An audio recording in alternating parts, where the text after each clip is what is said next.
కోసం సాగే పేదల పోరాటం, ముక్తి కోసం సాగే పేదల పోరాటం.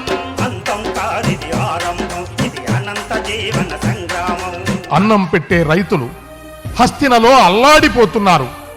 ఎండనక వాననక చలిలో చీకటిలో భార్యా బిడ్డలతో రోడ్డున పడి ట్రాక్టర్లను ట్రాలీలను ఆవాసాలుగా చేసుకుని గడ్డి పరకలనే పట్టుపరుపులుగా అనుకుని లాఠీలు బాష్పవాయువు గోళాలు నీటి పిరంగులను ఎదిరించి అవి తమపై ప్రయోగించిన పోలీసుల దాహం ఆకలి తీరుస్తూ పార్లమెంటు ముందు పాలకులను నిలదీస్తూ పెట్టుబడిదారులకు తలుపులు తెరిచే నల్ల చట్టాలను రద్దు చేయాలని కోరుతూ అదిగో అదిగో ఆ రైతన్నలు పోరు పైరుకు నారు పోశారు. ఆ ఆకుపచ్చ యుద్ధ వీరులు.